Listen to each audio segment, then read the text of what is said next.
All right, good evening, everyone, and welcome to the 6th lecture in this series on the history and philosophy of science and 20 objects.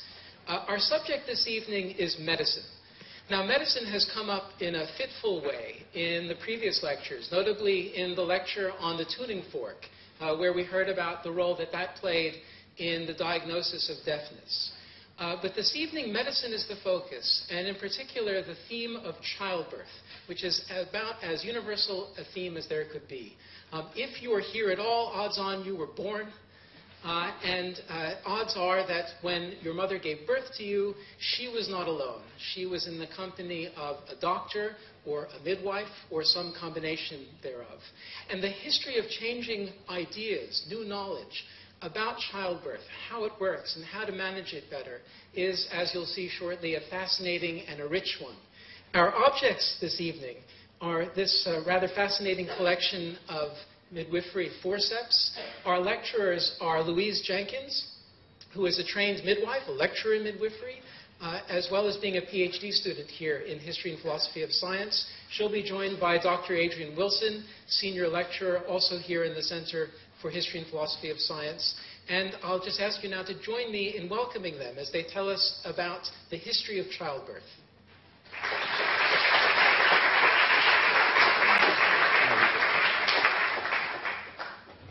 Hello.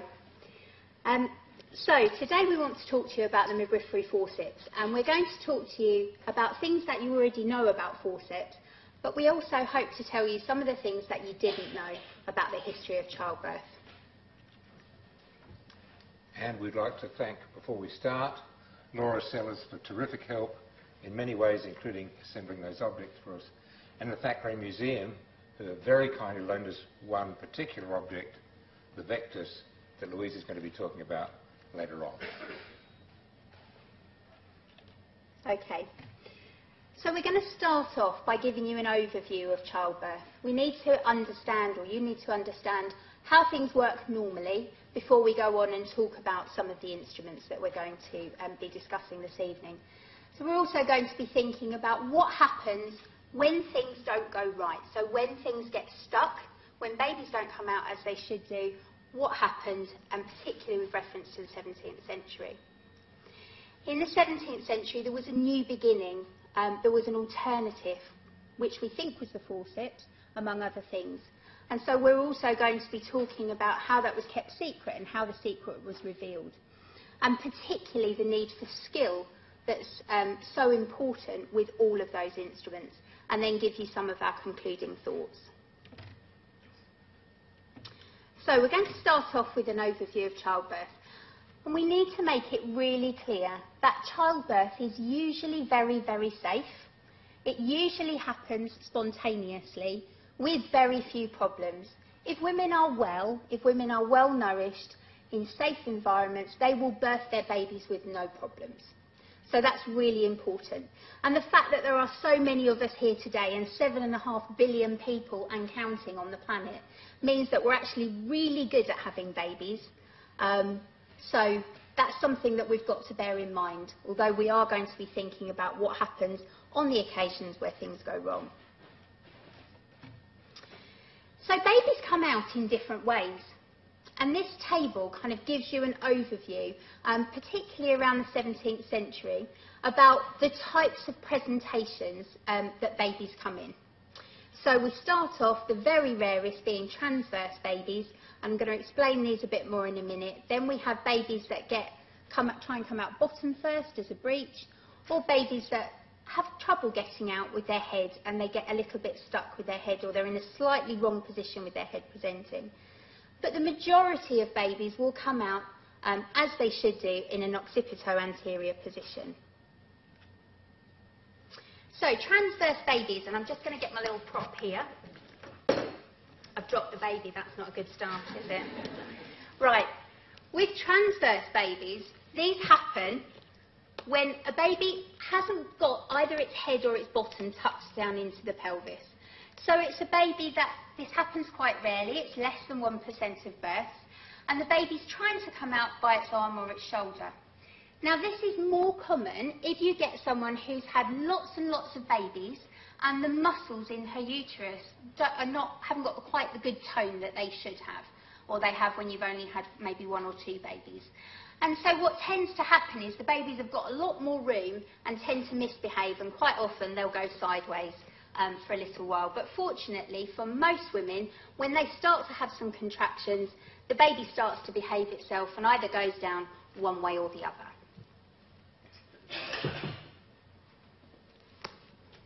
Okay. Our next one is breech births, and breech births are about 4% of births, and that has stayed constant through time, so it's still 4% of births today. And it's where a baby is coming out with its bottom or its foot or its knee as the presenting part, so that's the bit that's trying to navigate through the pelvis and be born. It is more complicated. You do run into more problems when you've got a baby who is trying to come out bottom or foot first particularly. But babies still can be born in that way, particularly if you give them a little bit of time and we allow things to happen.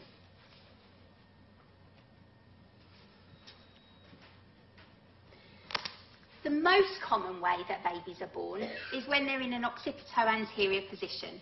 So this is a child that's behaving itself. These are the ones that we like particularly. So this is where the baby is coming through with its chin tucked on its chest.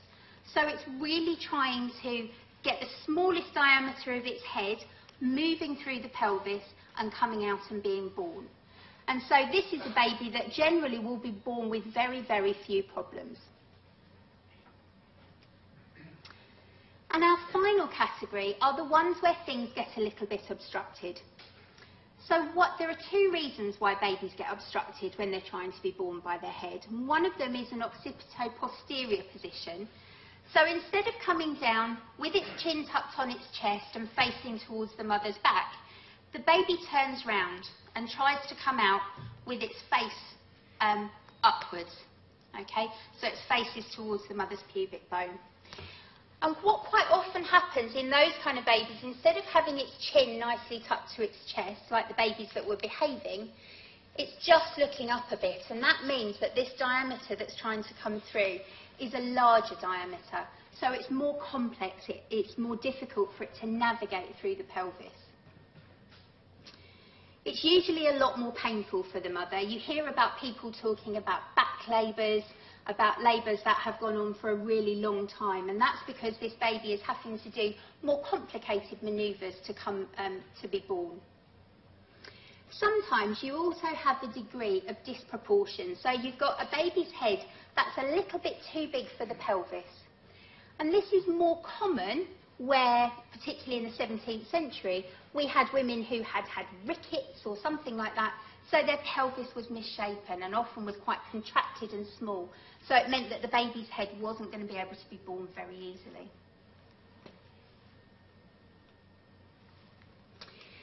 Now, in 17th century childbirth, it was a bit like a party. So men were completely excluded. Childbirth was completely under the control of women. There were no fathers present at birth. You had maybe your mum or your sister, certainly your best friends were there.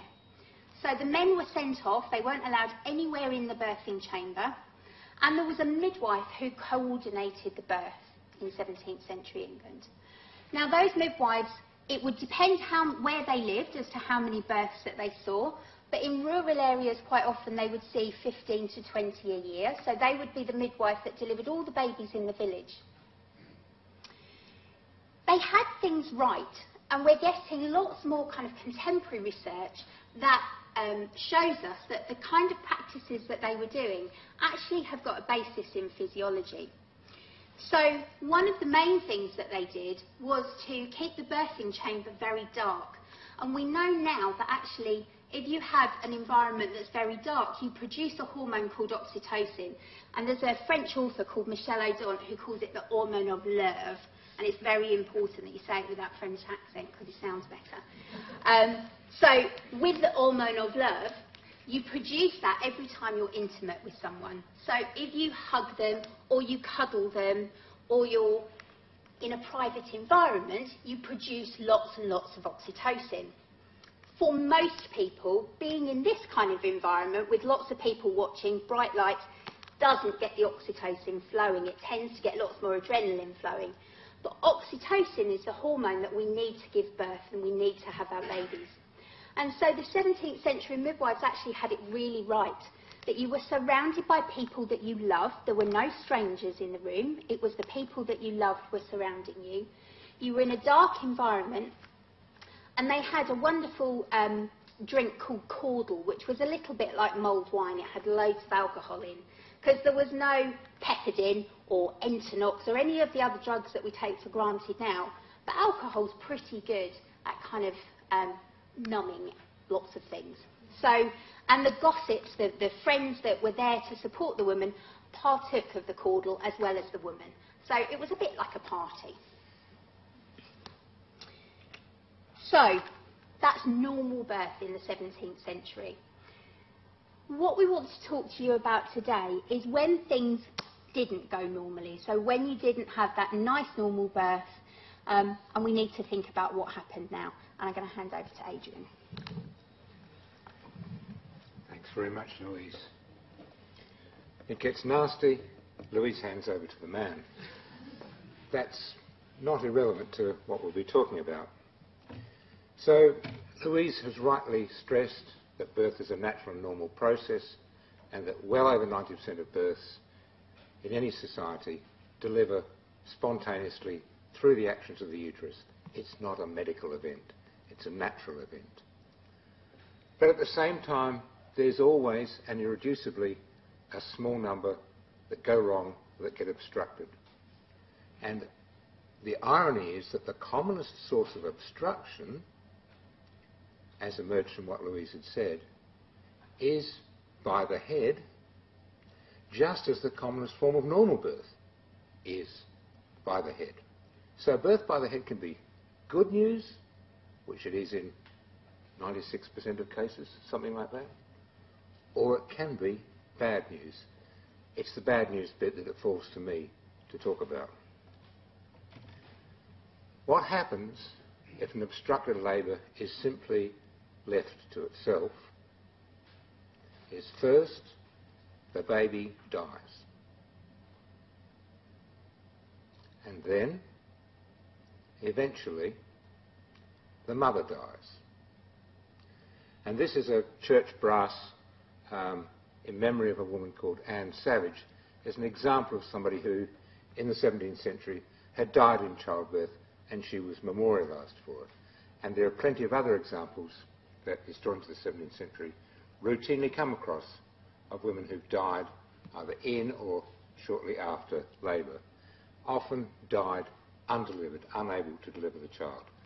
That is the tragic event that happens in the case of obstructed labour.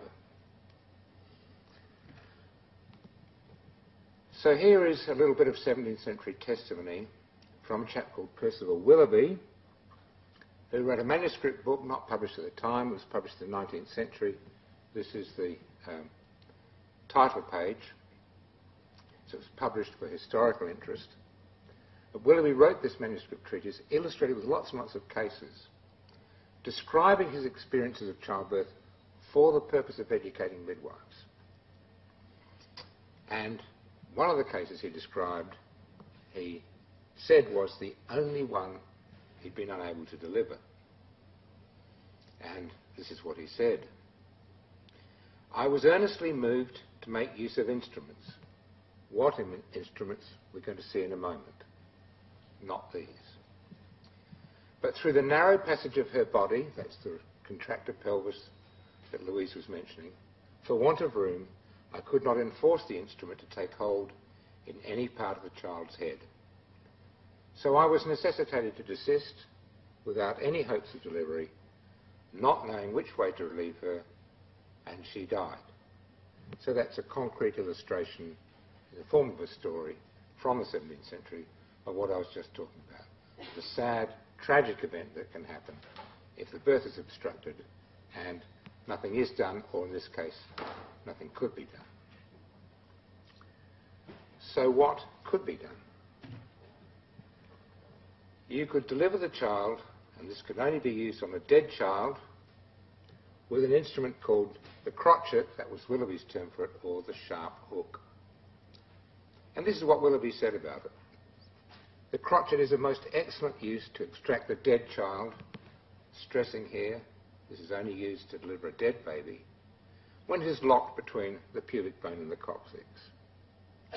I know not a better instrument than the crotchet to help a woman in extremity when she is overwearied and that her strength with all other means doth fail and the child dead. So it's only used in extremis, it's only used when the child has died, and its purpose is to save the life of the mother. Because if that dead baby remains in the mother's body, she too will surely die. Now the crotchet has been mentioned obliquely, not by name, by the distinguished social historian Keith Thomas, who's given us an excellent example of how not to think about this instrument.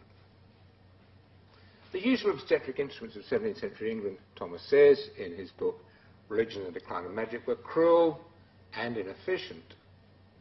This is part of a larger story he is constructing in that preface, that introduction, to show that people in the 17th century had good reason to be superstitious, which is the theme of the book.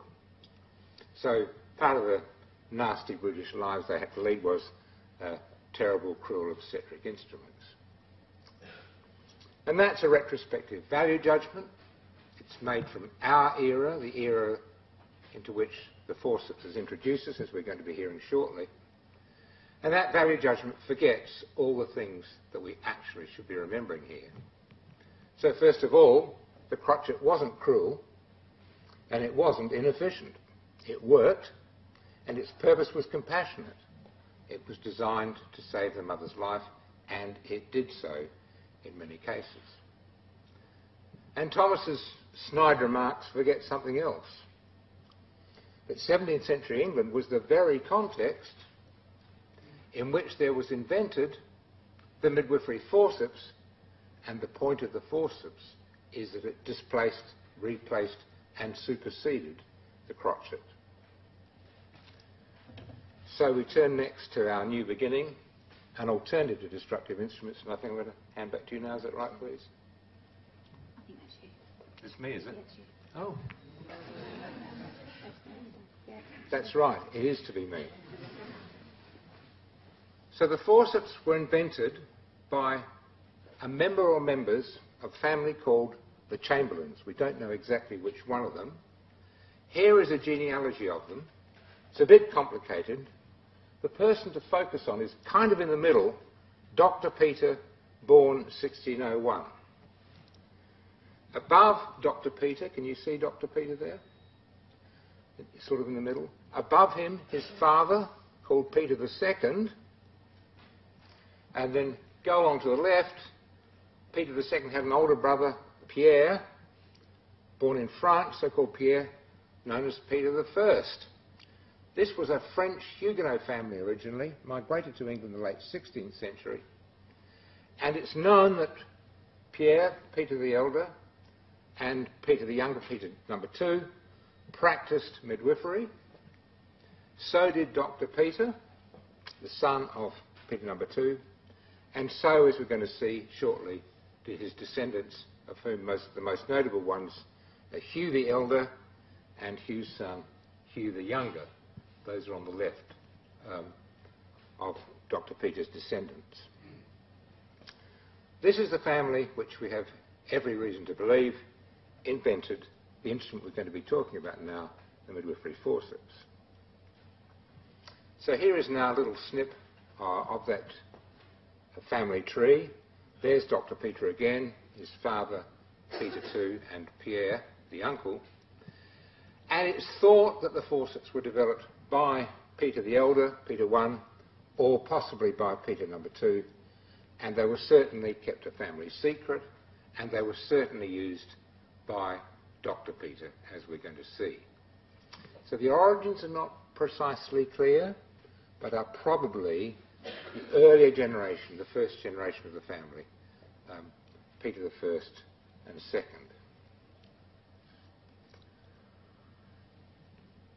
And the forceps were also used by Peter's son Hugh the elder, number 1 on the left there, and a generation later by his son, also called Hugh. And Hugh the elder, Hugh number 1, announced in 1672 that his family had a secret method. But what method it was, didn't say. So it was a secret, and he kept it secret. Here's what he said to explain that secret. My father, brothers and myself, though none else in Europe, as I know, have, by God's blessing in our industry, attained to and long practised a way to deliver women in this case, that's obstructed labour, by the head, without any prejudice to them or their infants, meaning a live baby. Though all others, being obliged for want of such an expedient to use the common way, do and must endanger, if not destroy, one or both with hooks. That's the crotchet. I will now take leave to offer an apology for not publishing the secret I mentioned we have to extract children without hooks, where other artists use them. Namely, there being my father and 2 brothers living that practice this art, I cannot esteem it my own to dispose of, nor publish it without injury to them. So he's announcing there's a secret, and if you want to be delivered this way, you'd better come to us. So this secret was kept so within the Chamberlain family throughout the 17th century. It came into the public domain in the 18th century in France and in England. Now, we think of such secrecy as probably heinous, surprising, hard to explain. It wasn't so in the 17th century. It was unremarkable. This is a very different context to modern practice. There's no regulation of codes of practice, nothing like the NHS, nothing like NICE, regulating what practitioners do, and practitioners are competing for custom.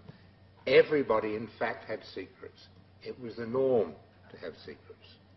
This we now recognise was a rather special kind of secret, but secrets as such were routine in the practice of medicine and surgery, and indeed in the practice of many other crafts in 17th century England. Furthermore, it's not the case that they simply kept it secret.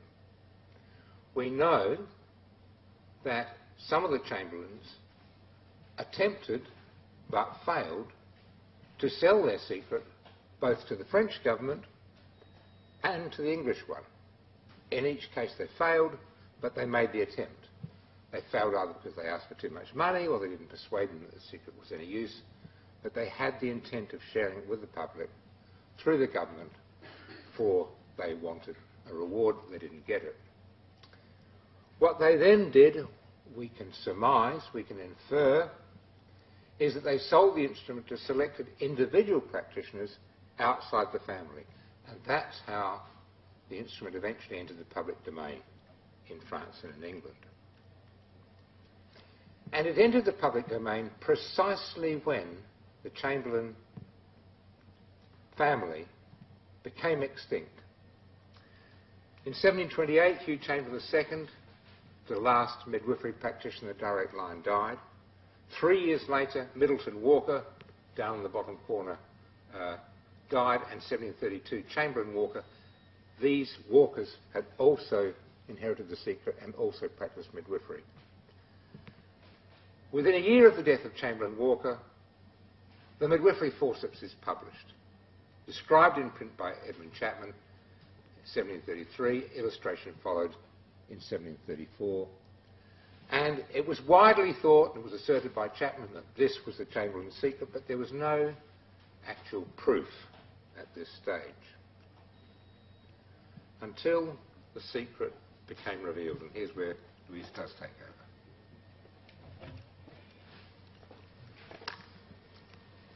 Cool. So,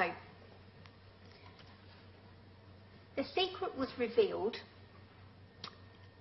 not until 1813, so it was a long time afterwards, when Dr. Peter retired from practice in London, as lots of people in London do, they move out of London towards the countryside and towards the seaside, and Peter Chamberlain was no exception to that.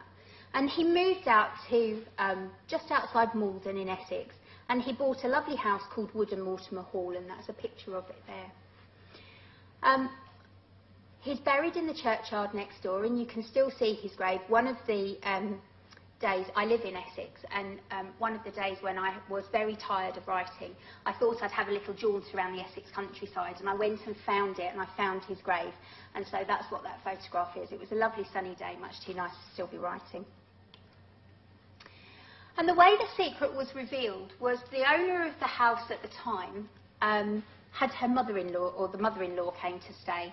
And as all good mother-in-laws do, they were up in the attic and having a hunt through, and they thought, I wonder what's under that trapdoor. That looks like there could be something hidden under there. And they opened the trapdoor, and when they did, they found a box. And in the box, there was a piece of cloth with a tooth wrapped up in it, and there was a family Bible, but there was also a collection of instruments. And the instruments that were in there are some of the instruments that we've got revealed today, and there were actually 3 different types of instruments in that box. The one that we know best, because it's the one that's still used in practice today, are the forceps, and those are the ones that we're familiar with. So the forceps look a little bit like salad servers. They're the best known of the instruments, and modified versions are still around today. Now, with the forceps, it was very trendy, particularly during the 1800s. If you wanted to make a name for yourself, you changed something very slightly different about the forceps. So you changed the curve of it as it went into the pelvis, you changed the length of the handles, you changed something very slightly different, and then you named it after yourself. And so that's why there are so many different types of forceps that are around that are all named by the people that modified them and made them. The designs changed very slightly, and sometimes it can be quite difficult to see which ones you're looking at. Up the very top picture, you can see that some of the differences between them were that they were fenestrated, so they had the little window that we are familiar with now. And this little window isn't purely decorative. It's decided, or it's there to spread the load, so it spreads the forces that are on the baby's head. So that's there. They also have different kinds of hinges in the middle. So these ones overlock, but other ones, the very early ones, had screw hinges or were fastened with a piece of cloth. And the handles change shape. So as you can see, if you have a look at the instruments that we've got on display, some of them have much longer handles and some of them have much shorter handles. But the forceps weren't the only instrument that were in that box. The other thing that was in the box was an instrument called the Vectis, and the Vectis is the instrument that I've spent the last 300 years, no, probably 5, 10, looking at as part of my PhD. The Vectis was, it looks a little bit, and we've got one that's kindly loaned to us by the Thackeray Museum. It looks a little bit like the forceps. You can see that they would be related, but it's a little bit more kind of spoon-like. And it's just used as a single instrument. And the one that we've got here, it's the one that's on the display, is probably my favourite one that's held by the Thackeray Museum, because it folds in the middle. So it meant that it was really handy for tucking in your pocket if you were going out and around to deliver women, and you could take it out and just flick it and it opens up and you can use the instrument. I can see that that would appeal to people.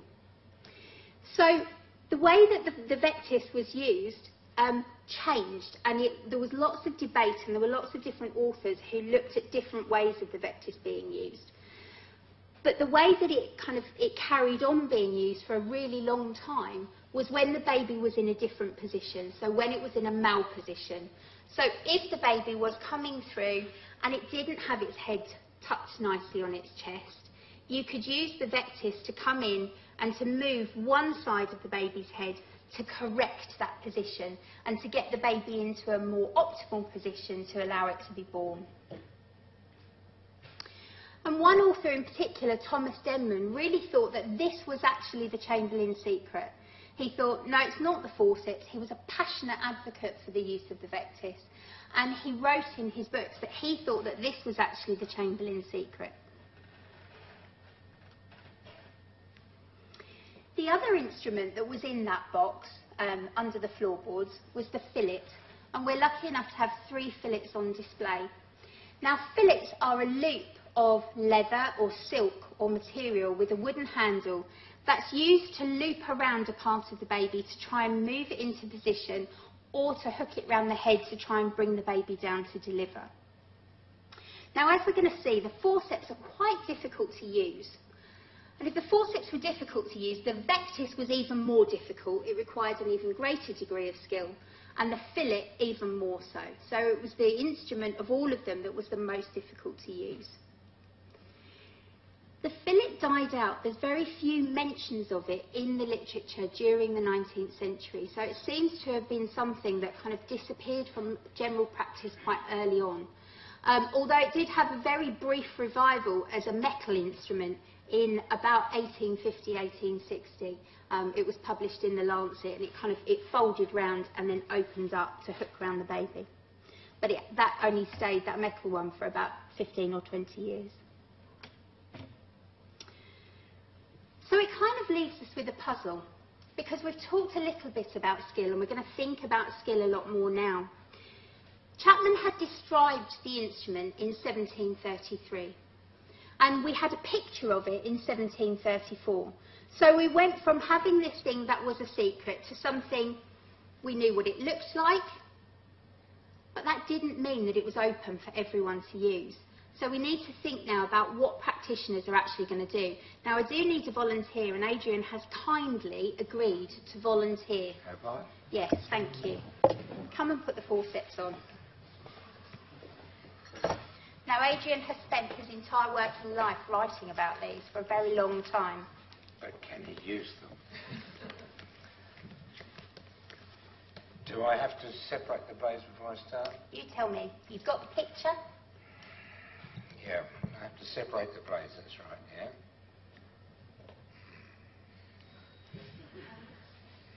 Okay. So then, I'm doing very well here, am I? Oh. What were you going to give me out of 10, Louise? I think that was a 0, actually. Well, do you want to try again? No, but what would I need to do to get better at it? Okay, so to get better at it, you're going to need someone to show you how to use it, aren't you? Can we do that afterwards? We can. We'll practice. Thanks.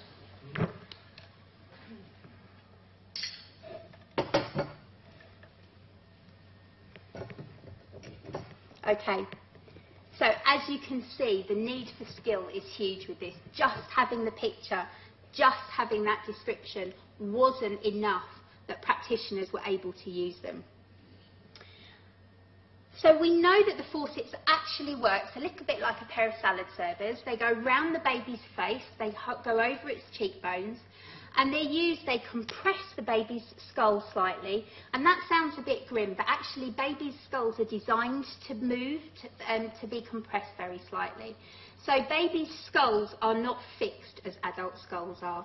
They have bones that move over each other to allow the baby to navigate through the birth canal and be born. And so the forceps do help to do a little bit of compression, not huge amounts, but just a little bit. They also give us some traction, so they allow, with the mother giving some really good pushes, the practitioner would pull, and that will help to deliver the baby.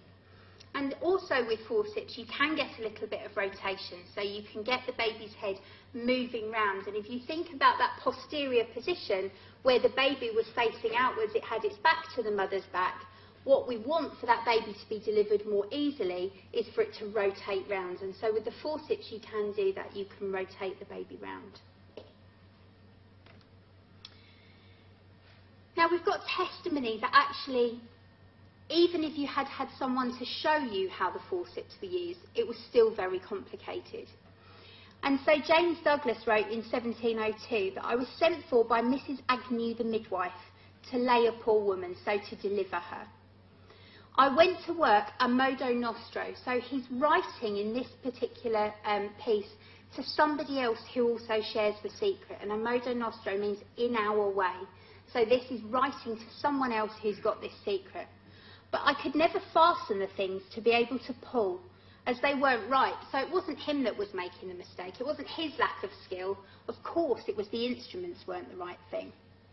And after 3/4 of an hour endeavour to try and bring the child away, one of them locked, so one of them straightened, so it was rendered useless. And I was forced to leave the woman unlaid, so undelivered. So he's describing very clearly this wasn't his fault. It was a faulty instrument that really were the problem. And this is a common theme in people who are writing about failures with the forceps. So Lorenz von Heister in 1718 said, "I have indeed used this instrument, but without success. For if you compress the head with it but gently, the fetus is held too firm to give way to it. And if you press too strongly, there's danger of wounding its tender head." So he's saying, actually, I don't know how hard I must squeeze the head together because I'm afraid I'm going to pull its head off. All right?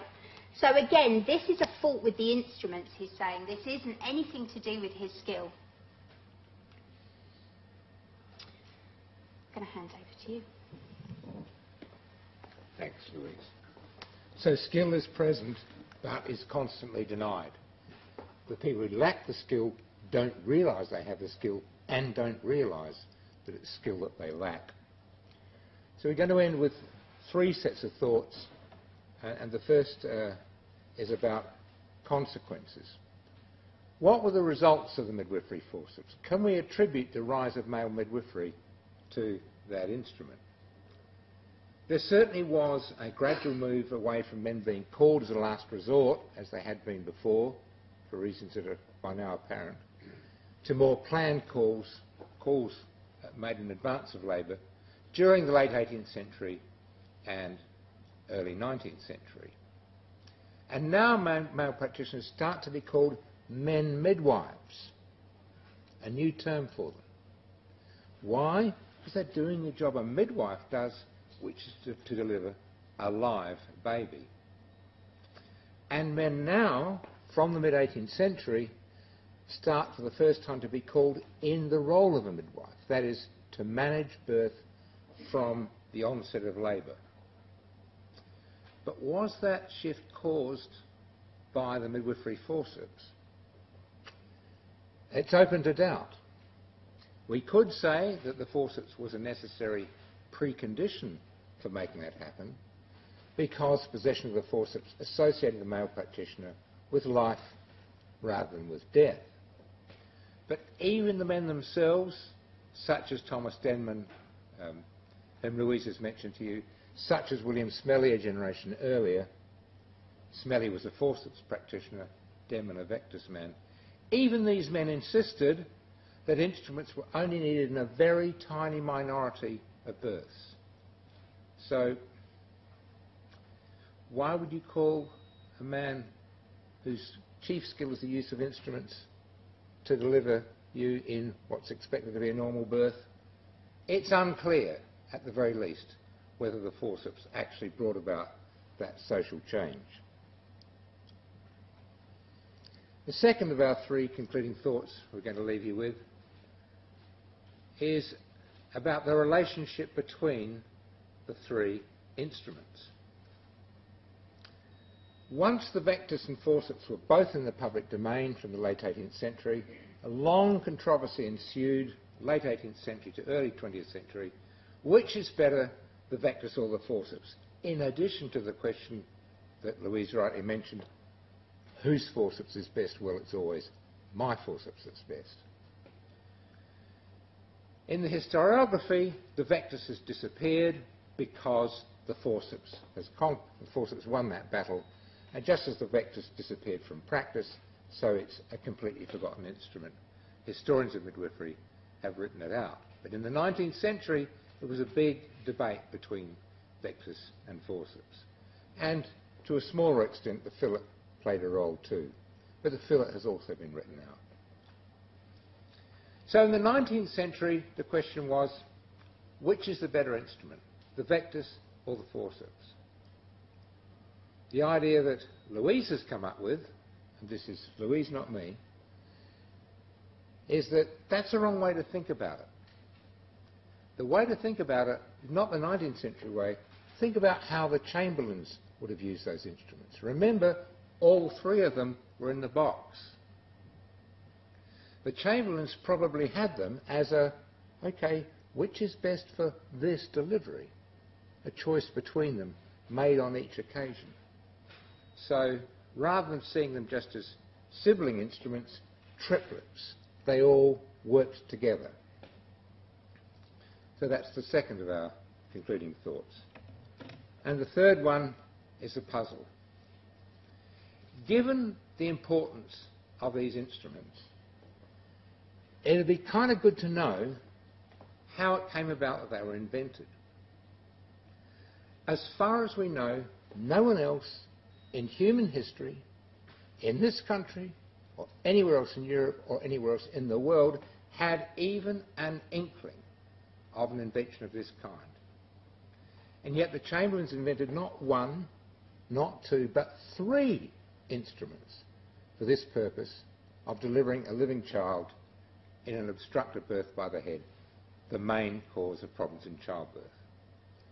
You'd think that would be a good question to attract historians, and yet no historian has ever addressed the question. Thank you very much. Thank you.